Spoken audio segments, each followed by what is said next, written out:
Your startup, your idea, your what does not define you. Your why is what defines you. Hang on to that. Make sure that it's clear all the time for you, and you're going to make it eventually. Welcome to another episode of Personal Brand Blueprint. Today's episode is going to be a real fun one. I think all listeners can relate to this topic.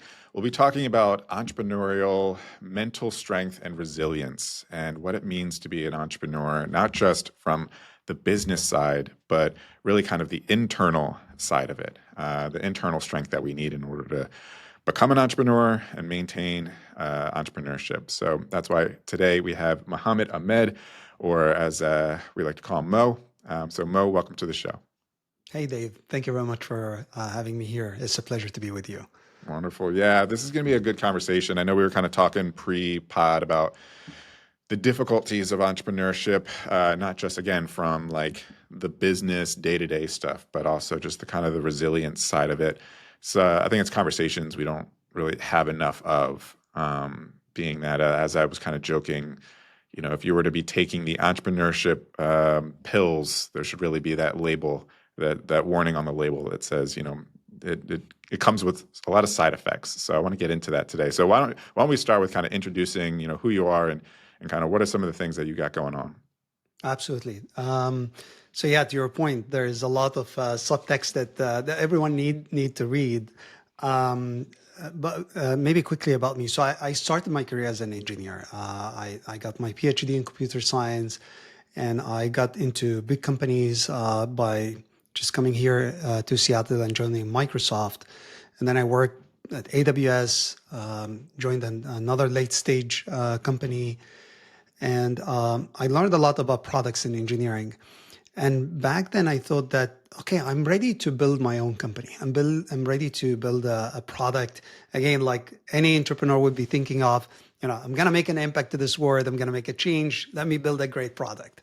So I was one of those guys, and I decided to co-found my own startup back in 2017.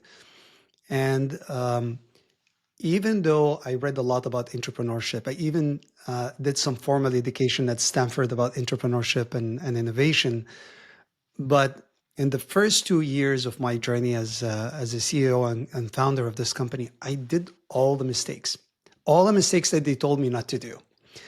And at a certain point, with the help of a few mentors, I stopped and I started thinking, you know, what the hell is happening? Why am I doing all those mistakes? It was for me like a self-fulfilling prophecy. I see the failure and I actually experience it. I see the bad events and I actually experience those events. And I decided to stop and just go back to my own personal whiteboard and think more about what does it mean to be an entrepreneur. And what did I really miss? It's not about how to do things. It's about my perspective and how to think of the events that are taking place and the surprises that are taking place every day with my startup and myself and so on. And eventually I was able to come out of that hole, again, with the help of lots of friends and mentors.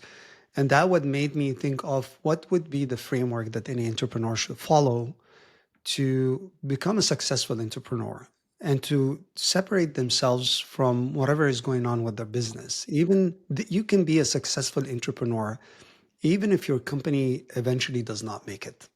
And we're going to talk more about that. And I wrote a book called The Inside Out Entrepreneur about that, and I decided to share it and work with entrepreneurs. And that's what I do these days. I work with entrepreneurs, helping them to realize what does it mean to start that journey. I love that. Yeah. And you mentioned early on, you read about all the mistakes to avoid, and yet you made all of them anyway. What were some of those mistakes? Oh man. So let's see. I can share actually a story. It's funny and sad at the same time, but it ended up well. So one of the things they always tell you, it just work above the business or on the business rather than in the business, and you need to take a few steps frequently so that you see what's the status of your business. So when we started, since we were in the cloud, we got $100,000 credit from AWS, Amazon Web Services, to build our product. And I hired the team. We got a few $100,000 for our pre-seed fund, and we started building our product. And I kept looking at our numbers, how much we're spending, because we want to really maximize that credit that we got from AWS. But I overlooked that for a month and a half, was running really fast with my engineers. And one day, as we were ready to demo our product, we finally got it out. I got an email from AWS saying that we owe them $65,000. And that made me paralyzed, because back then we just exhausted most of our funds to develop the product. And we just only had $75,000 in the bank. It is, and zero customers. Yeah.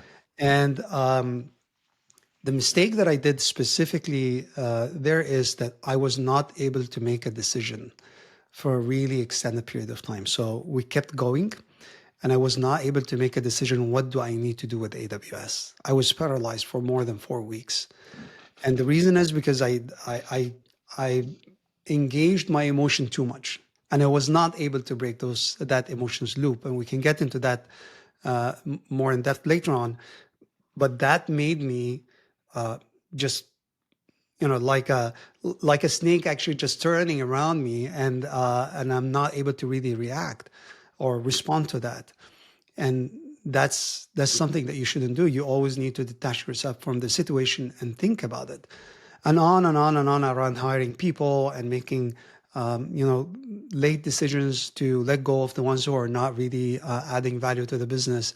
There's so many of them. They always, always in business schools, they would tell you the most important thing is to make fast decisions. And yet I was very, very slow, because again, I was bombarded by all those emotions and unreal thoughts about what is possible.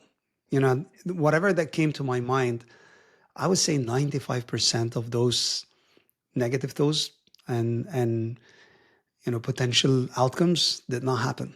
They were just in my head, and that it just basically took me as a hostage in that situation.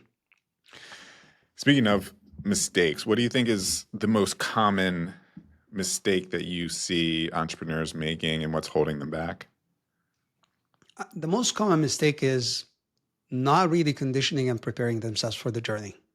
And so the mistake actually usually starts even before you start as an entrepreneur. The entrepreneurship, the way that I think of it, is pretty much like mountain climbing.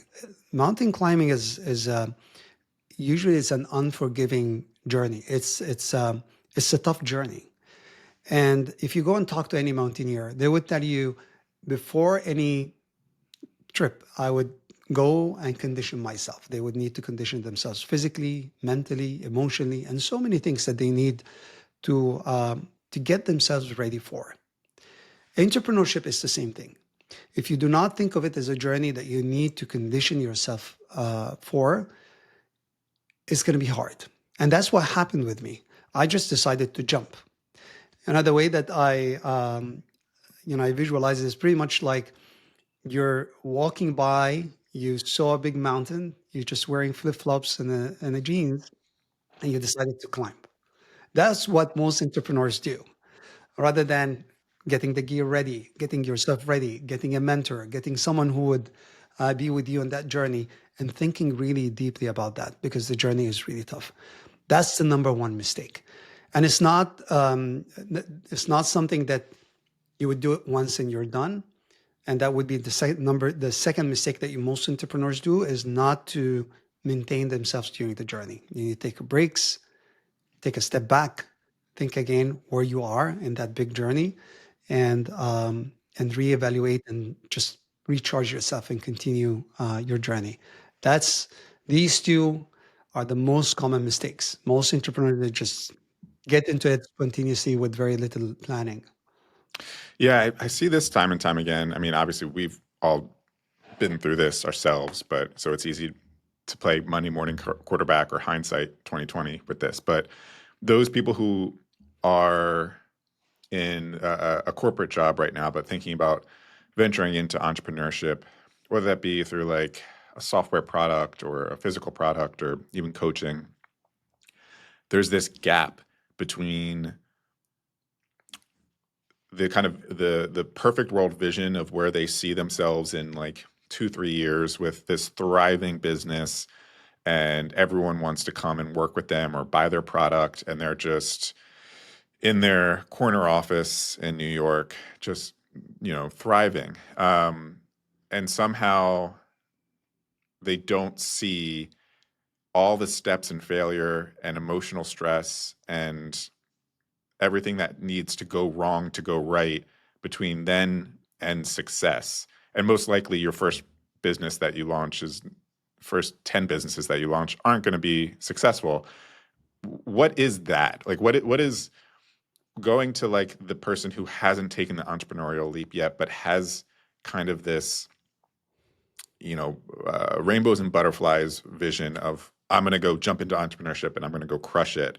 Um, you talk about not really preparing yourself mentally or whatever. Like what's a way for those types of people to really prepare themselves and understand, okay, you can be really excited about your offer, service, product, etc., but pause and really look at these things to ensure that you are ready for entrepreneurship.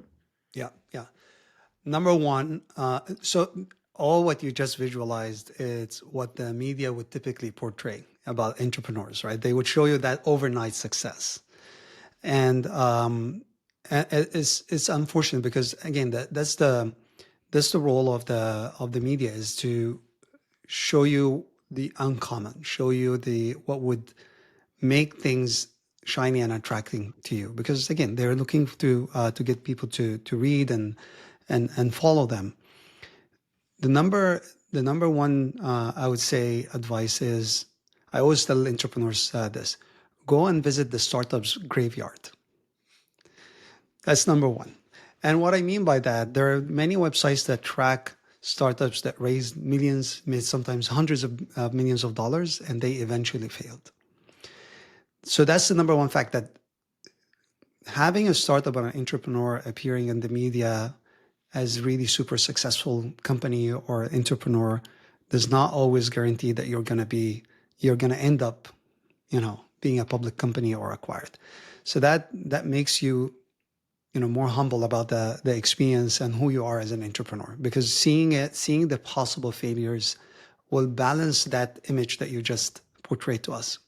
So it will show you, okay, there are many successful entrepreneurs, or there are quote unquote successful entrepreneurs who tried it and were not able to make it. That's number one. Number two is to get into the data and the facts about entrepreneurship.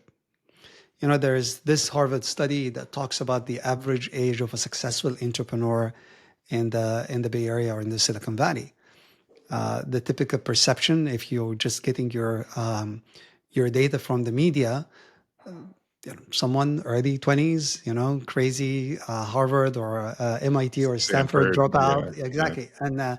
And those what the media wants you to see. But if you look at those studies, it would tell you that the average successful entrepreneur in the Bay Area, where most of the startups are, is somewhere between 40 and 45 years.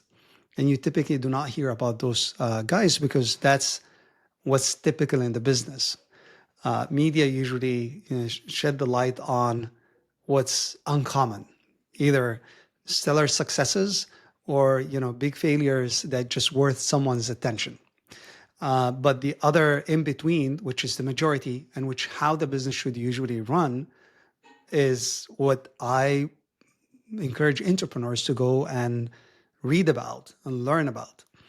And the third thing is talking with other entrepreneurs who made it more than once. You need someone who would actually now clear their mind from those misconceptions that we all got from media or other sources, and they went through the actual experience. Talk to multiple persons, build your network around that, because those guys are who are going to make you grounded into the reality. What does it mean to build a startup? What does it mean to build a company?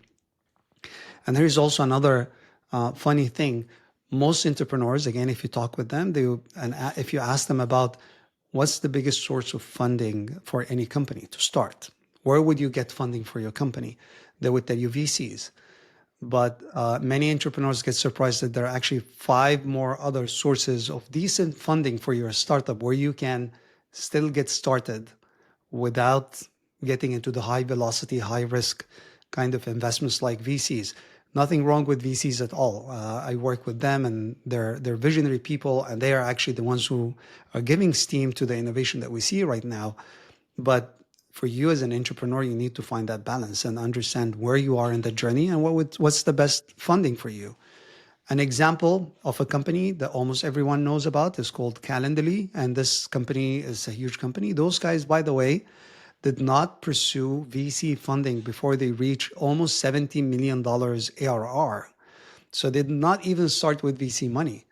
You see, all these are things that entrepreneurs need to learn about from others who are ahead of them to be grounded, have a realistic view of what does it mean to build a company or a startup and become a successful entrepreneur. So you talk about kind of a unicorn, if you will, of like Calendly, and I'm assuming it's not wasn't their first rodeo, wasn't their first business that they attempted to build. Um, but I think early young entrepreneurs, we get so kind of going back to my other question is like we get so tied to our idea or so infatuated with our idea that we believe it is like the next Uber that we're about to launch, and we fantasize about how great it is. Even times like we get in like stealth mode and we like don't tell people about it because we don't want people to steal it and all that kind of stuff. Um, and I feel a lot of times that ends up hurting the entrepreneur because they feel as though the idea is too perfect to fail, and then they go to try to launch it and they realize, oh wait, there's so many other skills and things that I need to implement besides just the idea in order to make a successful business. And I always say like good ideas don't make a good business, good entrepreneurs make a good business. What are some of the like skills and mindsets that an entrepreneur needs to have outside of just the idea that help make that entrepreneur and that entrepreneur's business successful? Yeah, yeah. That's a great question. Look, any startup goes through one major milestone that is that's going to make what's before it is completely different. What's after it, which is the PMF or the product market fit. And the reason that I'm mentioning that milestone because this is the mindset of the entrepreneur prior to PMF should be different from post PMF. Prior to PMF or the product market fit, you need to think of yourself and your team as a group of people looking for a repeatable business. That's it. That's what you're trying to do. So you may have an idea. You may start with an idea. And your main goal to test whether this idea is a good business or not, whether it's a repeatable business or not. Now, if you think of it this way, or think of your startup this way, this means that with the oxygen that you have, if you will, for that period of time or that, prior to the PMF, your main goal is to experiment with as many ideas as possible. When I started my own startup, a company, we started in performance engineering for cloud native, and we ended up with cybersecurity. I was so proud of the first idea. It was my PhD study. I worked on that, at Microsoft and AWS, and I thought, this is it. I mean, this is what's going to work. And this is also another mistake that I did myself. I was so attached to the idea that I made the idea define me as an entrepreneur, define the company as well, and my team. But after just banging my head against the wall for 2 years trying to make it work, I realized that this is not what's going to make a difference. If you want to be an entrepreneur is someone who would take an idea and convert it to become a successful business. That idea could be your first idea, could be your 10th idea. And so your identity is not the idea. Your identity is what you do, what you build as a company. Now, maybe I'll take even this a bit further and I will go higher level. Your identity should be defined by your why, not by your what. You right. So, for example, if you care about a group of people and you really want to fix a chronic problem for them, that problem could be solved in many different ways. So, for example, in my case, because I was a developer, I connected with other developers, software developers, and I wanted to make it easy for them at the beginning to run their applications with the least cost and the best performance on their cloud infrastructure.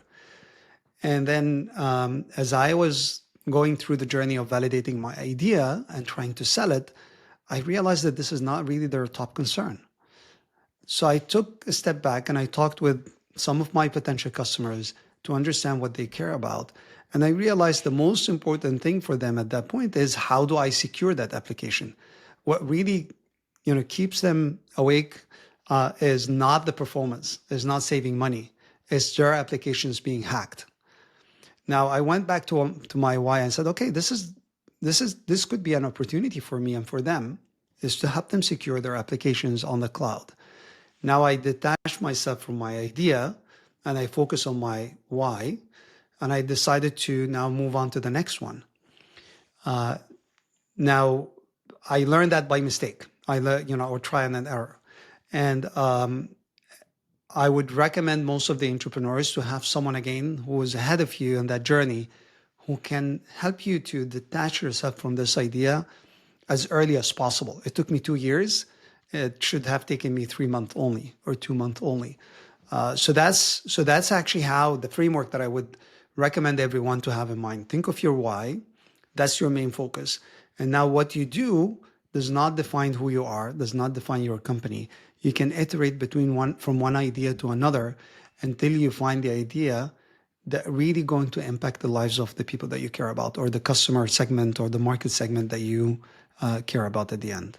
I think it's a really important point, especially the tinkerers, the builders out there that love to build to maybe solve their own problem.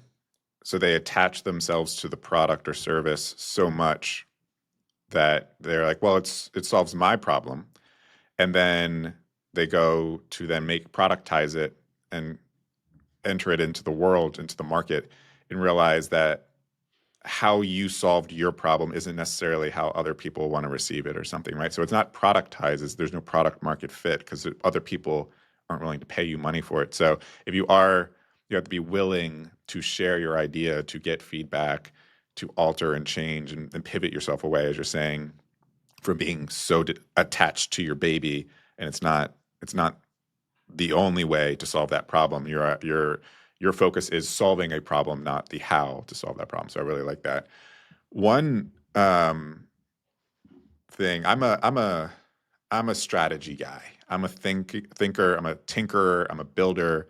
I like to throw myself into a room and try to problem solve, for better or worse, because I can sometimes get caught in ruminating on an idea or a thought or a problem for far too long than I actually should, right? If I prioritize where my focus should be on a day, sometimes I put too much into trying to problem solve something that maybe doesn't need that much effort.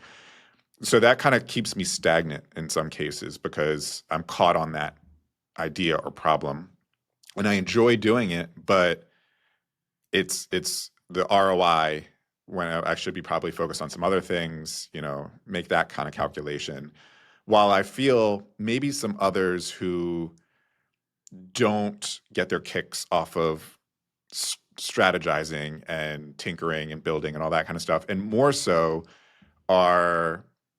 can see a grander vision and just take action. And they're like, well, I don't really know how to do this thing, but I'm so pulled by my why, or I'm so pulled by my goal that I'm just going to throw myself in the deep end and I'll figure it out. And if I run into a problem, I'll just delegate that to someone else and they'll fix it. And so they're always failing, but they're failing forward, while others can kind of like be on a treadmill trying to get caught in the same uh, one task for that day.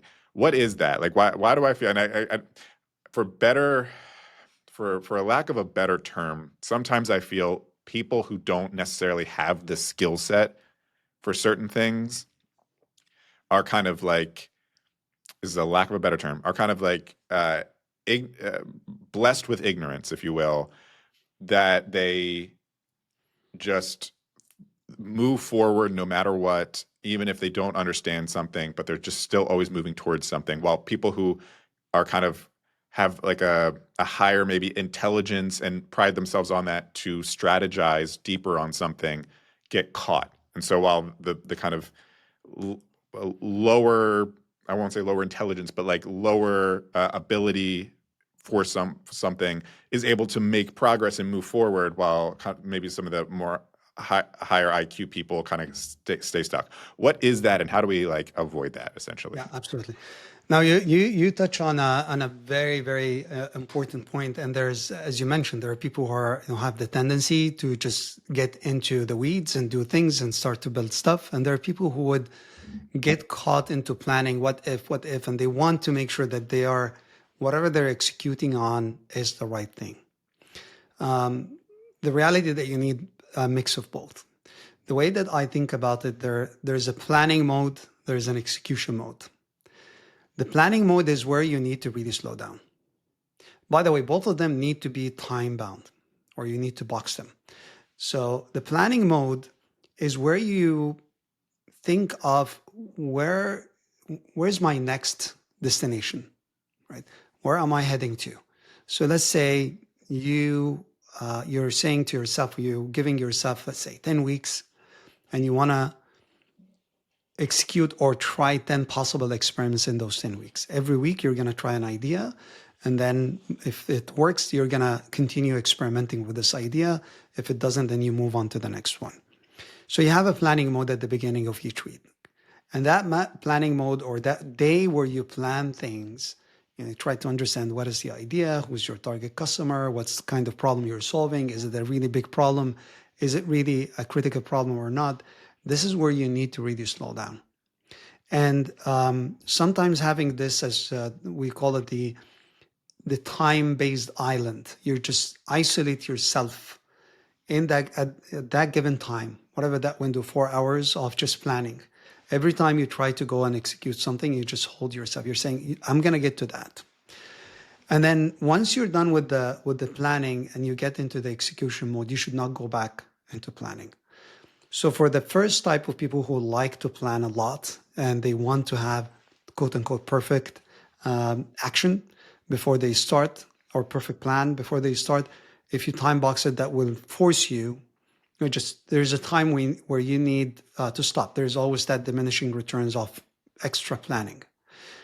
And for those who want to, or they have the tendency to do things, at least they're holding themselves during those 4 hours before they start executing. You want to do two things. You do not want, or you want to avoid two things. For the planners, you want to avoid seeing the North Star, but never moving towards it. And for the doers, you do not want to become a revolving door. You're moving, but you're still in place. You're not really moving towards your destination or your goal. So for entrepreneurs need both, and that's why it's a difficult job. As an entrepreneur, you need to take that step back. Look, I work with entrepreneurs, and sometimes they do not agree with me. And what I usually do, I think, okay, go ahead and execute. Just go and spend the time that you think that is right to build things. And let's just talk again in 2 weeks. And what usually 99% of the time, when they come back to me exhausted and not able to really keep going, they realize that they should have spent and invested those 4 hours. The 4 hours is like the lever that you have to, pull something really heavy. If you do not create that lever at the beginning, then you're not going to be able to do it. Or maybe you're going to be able to do it, but you're going to just move it barely, a few inches, rather than moving it a mile from where it is right now. So thinking of planning versus execution mode is really important, and giving it also percentage. There's no magical number, but for me, for example, spending 5% of the time planning, just 100% focus on planning, writing it down, making sure that, and I even sometimes I print it out and I hang it on the wall against me, and just every time I do something or I execute, I just make sure that it's within that plan. And then, moving from that point all the way to the end of my execution, and I time box my execution, as I said at the beginning, it could be, the remaining 6 days of the week, and then spend another 5% or 2% just thinking about what happened. That would get you the right formula from my point of view and balance between execution versus planning. Speaking of kind of organizing your day, what does your week look like in terms of how are you kind of divvying up those hours and days? Do you focus on certain things on certain days? Within those days, are you time blocking certain time? Like how do you kind of set yourself up for entrepreneurial success with your time? Yeah, I'll share maybe a trick and how sometimes I use even the AI for that. So what I usually do, to your point, I dedicate certain days for certain activities. So for example, Monday is all about planning and all about, just looking at previous week and learning from it. Tuesday, Wednesday, and Thursday is all about reaching out to customers, talking to them, making sure that I'm still connected to my target customers. And then Friday is all about, okay, what happened this week? How do I serve my customers even more? I just to reflect again on the week and so on. And there's one thing that I usually do. I plan my week using AI. So for example, you can give Claude access to your email, to your calendar. And in one chat, I say, these are my goals for the week. You already have access to my calendar. And this is what I did last week. I just log everything. And I start having that conversation with the AI. Okay, what did I miss last week? What do I need to focus on? And I get some insights from what happened with me. And then, because it has access to my calendar, I sometimes say, okay, I want on Tuesday to spend, let's say, 4 hours with my customers. Sometimes it comes back to me and say, this is not realistic. You cannot really do that because actually you have they have those team meetings and you have a deliverable or ship something that you need to ship in your product on Tuesday. How about you meet your customers on Wednesday rather than on Tuesday? And here's the plan. And here are the customers that I saw in your inbox that are interested to talk with you. Would you like me to schedule a meeting with them? And then the AI would take me from that point to even reach out to them, figure out a good time to meet those customers and talk with them further. So my recommendation, the framework that I would use and I would recommend everyone to use is log everything just by the hour. What did you do at 9, at 10? Even if you just wasted that hour, just browsing the internet or whatever, just write it down. And give Cloud or whatever the AI that you use that log the following week and let it actually give you some patterns. What I ask for is, what patterns did you see in my week? How can I really optimize my time? Did I really set some unrealistic expectations that I need to modify this week? Here's my productivity. And then over time, it will learn. And I do this every week. I do this at the monthly level, monthly cadence. And I do it also at the quarterly cadence. I get all my work for the last quarter in one big gigantic document. And I just reflect on that document with the use of AI. Let's double click on the use of AI for entrepreneurship. A lot of the listeners here are solopreneurs, coaches, consultants, or small agency owners, maybe C-suites. But going back to what I was saying before about how you can sometimes get caught on solving a problem or a decision that you want to make or a strategy. And if you are someone who just kind of wants to, like me, who tries to kind of solve all their problems themselves, locked in a room with a whiteboard, sometimes that can end up extending the day a little bit because you're trying to figure some things out on your own. You're only really like speaking to an echo chamber of yourself.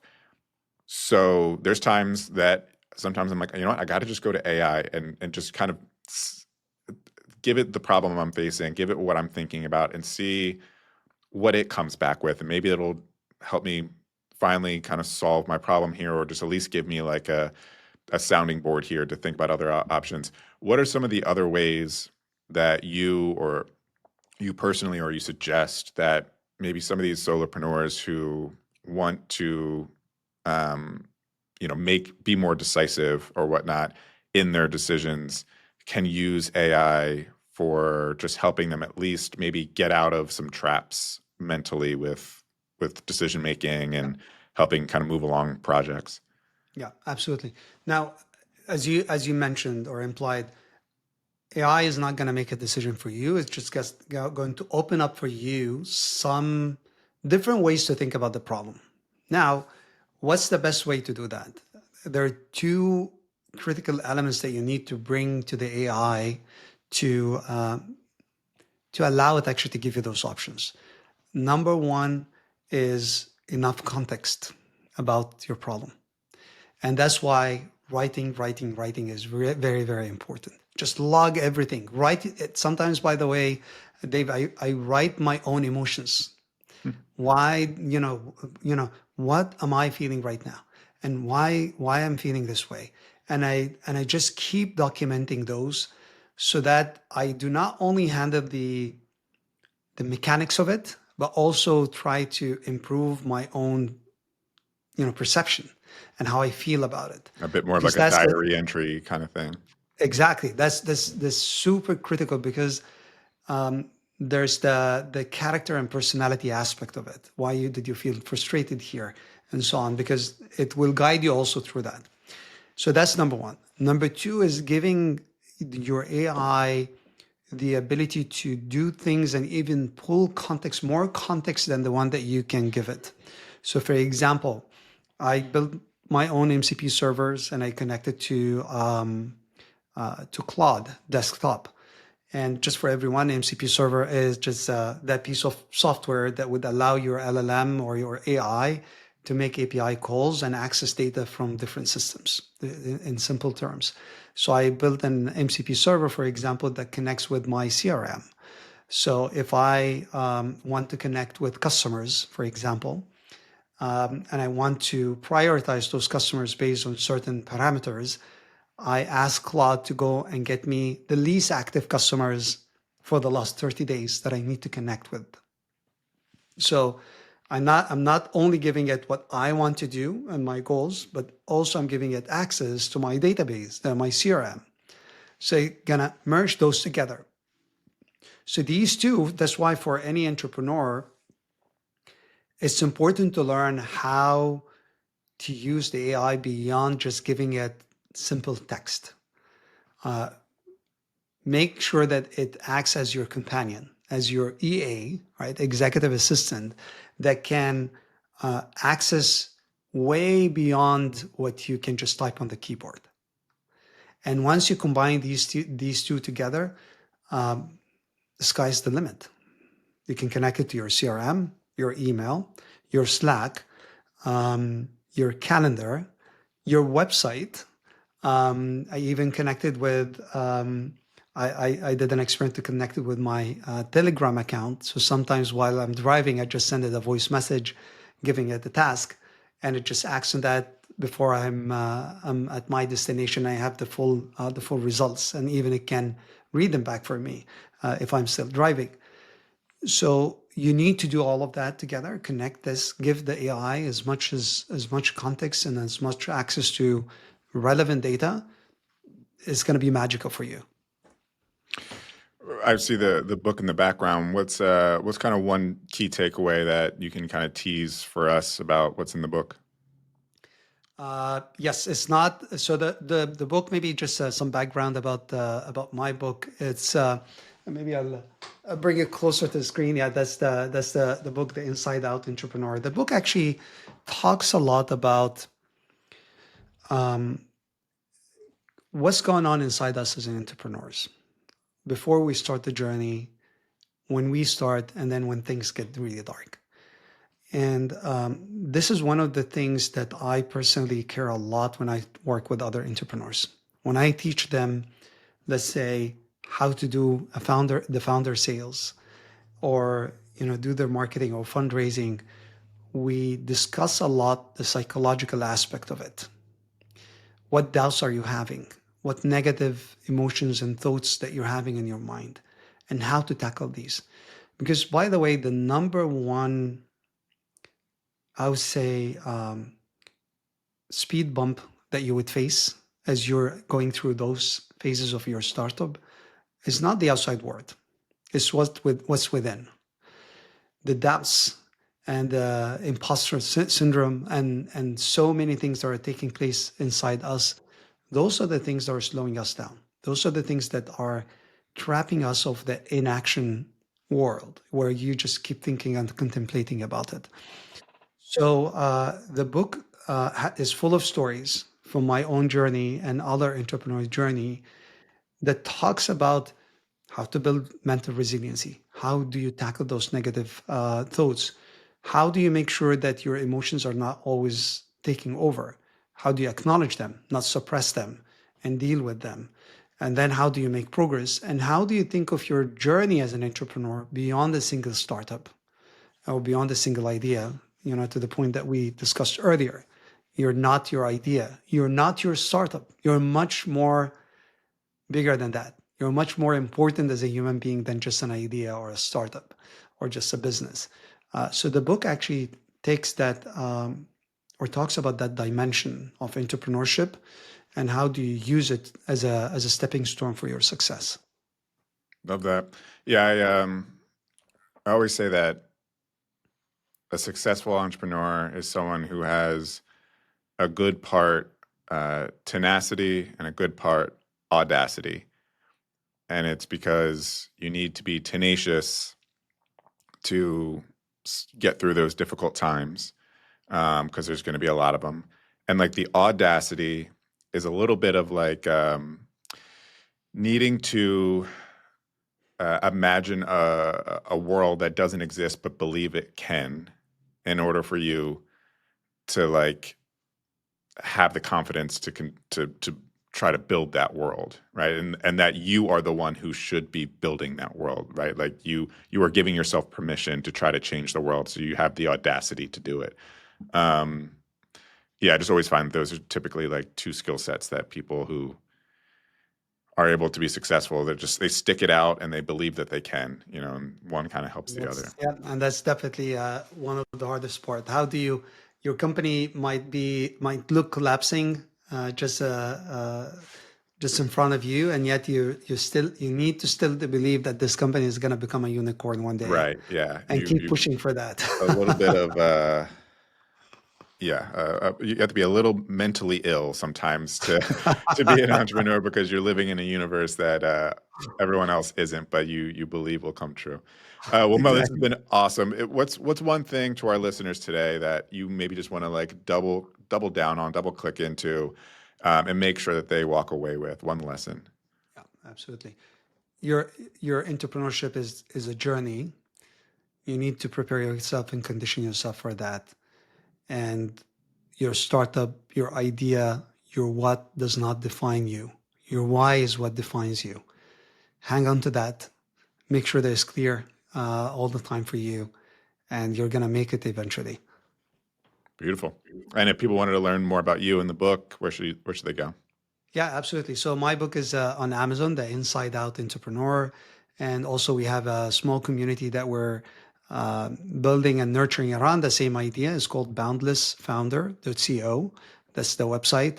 Anyone can just join the community for free. We offer lots of free courses around the different phases of your startup. How do you validate your idea? How do you do zero budget marketing, founder sales, fundraising, and so on? I encourage everyone to just come and join us and experience those courses yourself. And the interesting thing about those courses is not only teaching you the mechanics of doing all of these, but also how do you tackle those internal thoughts and doubts as you go through your journey. Love it. Love it.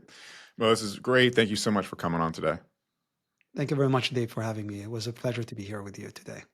See you on the next episode of Personal Brand Blueprint.